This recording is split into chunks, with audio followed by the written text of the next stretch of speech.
एक नाजुक मासूम लड़की थी जिसकी आंखों में प्यार, इज्जत और सुकून के सपने चमकते थे। वह चाहती थी कि उसका पति उससे प्यार करे, उसकी इज्जत करे, उसके दुख सुख का साथी हो। मगर तकदीर ने उसे ऐसे रास्ते पर डाल दिया जहां सिर्फ दुख, दर्द और जुल्म थे। शादी का फैसला। जब जदी साल के अकबर का रिश्ता आया तो गरीबी ने सना के माता पिता को मजबूर कर दिया। अगर हमने ये रिश्ता ठुकरा दिया तो सना सारी जिंदगी हमारे साथ गरीबी में जलेगी। कम से कम वहां उसे कोई तकलीफ नहीं होगी, माँ ने सिसकते हुए कहा। मगर सना ने रोते हुए फरियाद की, अम्मी, मैं वहां खुश नहीं रहूंगी, मुझे वहां मत भेजिए। लेकिन उसकी फरियाद सुनी नहीं गई और उसे शादी के नाम पर एक अंधेरे तंग कैद खाने में धकेल दिया गया। शादी के बाद की सच्चाई। शादी के दिन सना के चेहरे पर खुशी की जगह खौफ था। जब वह विदा होकर अकबर के घर पहुंची तो उसका दिल जोर जोर से धड़क रहा था। शायद वह इतना सख्त ना हो, शायद वक्त के साथ सब ठीक हो जाएगा, वह खुद को तसल्ली दे रही थी। मगर जैसे ही कमरे का दरवाजा बंद हुआ, हकीकत का एक नया दरवाजा खुल गया। अकबर ने घमंड से मुस्कुराते हुए उसे सर से पांव तक घूरा। तो यह है मेरी नई बीवी। उसकी आवाज में घमंड और मालिकाना हक था। सना ने नजरें झुका ली। यहां मेरी मर्जी के बिना कुछ नहीं होगा, समझी। सना ने कांपते हुए सिर हिलाया, मगर उसकी आंखों में आंसू तैरने लगे। शक और पाबंदियां।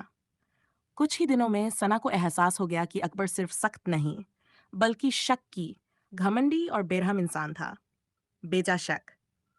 अकबर को हर वक्त यही लगता कि सना किसी और को पसंद करती थी।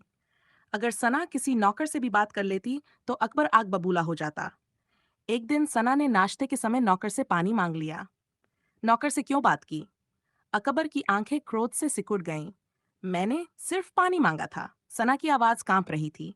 मेरे घर में किसी दूसरे मर्द से बात करने की इजाजत नहीं है। अकबर ने सना पर कई पाबंदियां लगा दी।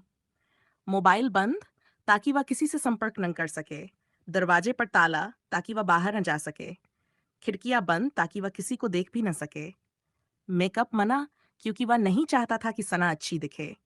जब सना ने मां से मिलने की इजाजत मांगी तो अकबर गुस्से से पागल हो गया। तुम्हें अभी भी अपने माँ बाप की याद आती है? मैं ही तुम्हारी दुनिया हूं। सना ने हिम्मत करके कहा, मैं बस कुछ वक्त उनके साथ बिताना चाहती हूँ। अकबर ने एक जोरदार थप्पड़ जड़ दिया। मेरी इजाजत के बिना जुबान मत चलाना। सना समझ चुकी थी कि यह शादी नहीं, एक कैद थी। मानसिक और शारीरिक यातना। अकबर ने उसे हर तरह से तोड़ने की कोशिश की। फोन छीन लिया ताकि वह किसी से बात न कर सके। कपड़े बदलने पर नजर, ताकि वह किसी और के लिए सजे संवरे नहीं। मारपीट और गालियां, ताकि वह हमेशा डरी रहे। एक दिन अकबर को सना की अलमारी में एक पुराना खत मिला जो उसकी सहेली ने शादी से पहले दिया था। ये क्या है? तुम किसी और से प्यार करती थी? नहीं, ये तो बस। अकबर ने अपनी घड़ी उतारकर उसके चेहरे पर दे मारी। सना की पेशानी से खून बहने लगा, मगर अकबर को कोई फर्क नहीं पड़ा। अगर तुमने मुझे धोखा देने की कोशिश की तो अंजाम सोच भी नहीं सकती। अब सना बिल्कुल टूट चुकी थी। रातों को जब अकबर उसके पास आता तो वह कांपने लगती। ये जिंदगी नहीं, एक कैद थी। आखिरी मौका। एक रात अकबर नशे में धुत था। वह ऊंची आवाज में चीख रहा था, चीजें तोड़ रहा था। तुम्हारी आंखों में बगावत नजर आ रही है, मैं तुम्हें तोड़ दूंगा। वह गुस्से में सना की तरफ बढ़ा, हाथ उठाने ही वाला था कि अचानक उसके सीने में दर्द उठा। अकबर हाफने लगा, जमीन पर गिर गया और तकलीफ से तड़पने लगा। सना के पास मौका था। उसने झटपट दरवाजे की चाबी उठाई, बाहर निकली और पुलिस स्टेशन पहुंची। मुझे बचा लीजिए, नहीं तो मैं मर जाऊंगी। पुलिस ने तुरंत कार्रवाई की और अकबर को गिरफ्तार कर लिया। नई जिंदगी की शुरुआत।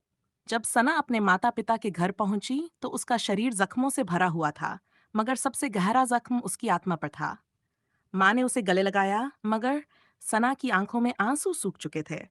अब मैं खुद को कभी किसी के हवाले नहीं करूंगी। मेरी जिंदगी मेरी अपनी होगी। यह कहानी सिर्फ सना की नहीं, हर उस लड़की की है जो जुल्म सहती है मगर चुप रहती है। मगर याद रखें, खामोशी कैद में बदल जाती है और हिम्मत आजादी देती है।